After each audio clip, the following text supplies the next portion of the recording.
pleasure to have an opportunity to interact with my great audience out there.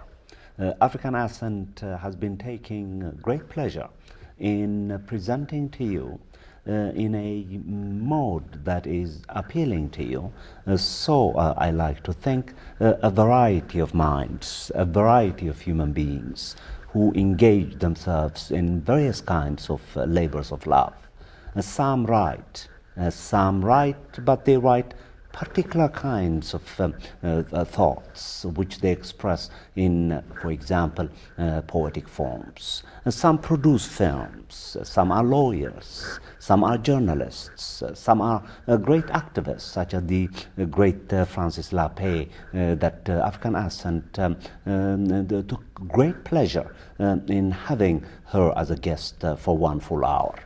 And now, consistent with that tradition of wonderment, curiosity, enlightenment, and a heartfelt intent that the program has to educate, to enlighten, and to enable the public to take the reins of its existence in its own hands and think and ask questions and many other matters. Consistent with that tradition of enlightenment, then, African Ascent, I think for the first time, will bring you a poet. Her name is Ellen Francese. I wanted her to say her name herself so that we can break the moments of nervousness, as you know, are invariably part and parcel of this the tradition in which we are in. She is considered to be one of Berklee College of Music's greatest teachers. She teaches with a sense of humility, with a responsibility, and a compassion that I myself have seen with my own eyes, because she's my colleague with whom I interact, to whom I speak to, and need I also publicly confess that I have even taken and benefited from the pleasures of her editorial genius. The weekly columns that I write for EthioQuestNews.com, to which I have in the past invited you to visit, so that you can get enlightened and also criticize me, have been edited by her. She did this for me repeatedly, and I would like to take this occasion to publicly thank her. So I am going to introduce her really through her own writing. She's a writer. So when I asked her to bring her bio, what she did is she wrote it out. I briefly looked at it and I said, I'll be doing great injustice if I were to summarize this beautifully written self-presentation. So may I have the pleasure and your permission to read it to the public by way of having Ellen Francese introduce Ellen Francese. So, the writer says, by way of presenting herself, I was born in Texas and lived there briefly, as well as in Alabama, during the growing civil unrest of the mid-50s. Although I do not recall specific incidents, I came away with impressions related to it.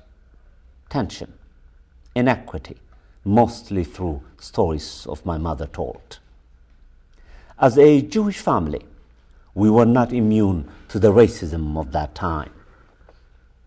That and stories of my grandparents shaped me as someone aware of hopes, struggles, and faith. My maternal grandmother loved to tell the story of her trip from France, forced to travel in the boat's belly because of poverty. The one possession her family brought over was a heavy wooden clock. My father told stories about the pogroms in Russia and the Holocaust in Europe. All family who had remained there perished. All this cultivated a deep empathy for those who struggle and the moral imperative to respect all human beings. I loved the arts, and I still do. My mother nourished this, especially the visual arts. I grew up immersed in art, crafts, dance, drama, music, and writing. My mother taught art classes at home, so I also grew up as a teacher, eventually extending my teaching into the projects of Cambridge and suburban towns. I sought to nourish the soul as well as understood the potency of art. Writing has always been a part of my life. However, when my two boys were born, I wrote less, and I'm someone who devotes total energy to a task. Of course, my boys came first, then my students. Motherhood taught me to love deeply and see the world more openly. Slowly, as my boys have reached their adolescence, I've begun to write again. I've lived with an autoimmune disease for 25 years. Despite my complaints and the struggles of it all, I've learned to appreciate the days when I'm well. Simple things like walking and breathing give me immense pleasure. I'm still trying to internalize this lesson. Everything's a blessing if we use our eyes to see this. For 30 years, I've taught professionally. I've worked with the disenfranchised and the privileged. But I've learned this, that everyone has the same needs, and that wherever I'm there are students who seek love and support. At Berkeley, I've been able to use my creativity and empathy. My goal for my students is to help them understand that everything is connected and they have the power to create happiness. I love my students and seek to learn from them and from my colleagues, and with humility continue to grow. So here I am, taking on a new challenge as I embark on this televised interview. Risking taking. Risk taking. How else can we grow?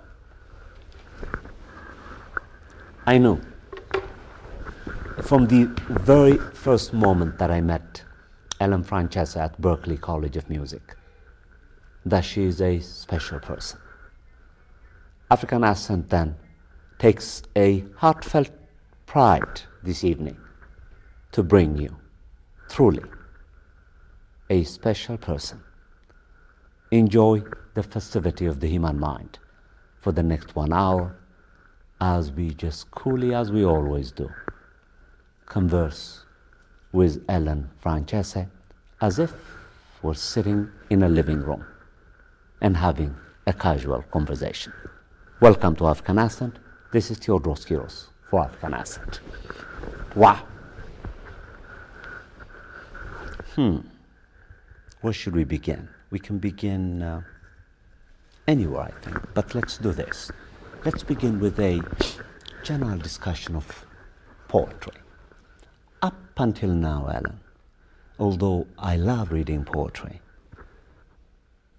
but do not really write it, I yet have to understand what I call the poetic impulse. It's a different kind of impulse, isn't it? It's very different from the impulse of the actor, the impulse of the film producer, even the impulse of the prose writer, even the novelist. The poetic impulse is very different. Am I right? It's a hard question to answer here, but I used to write prose more than poetry, but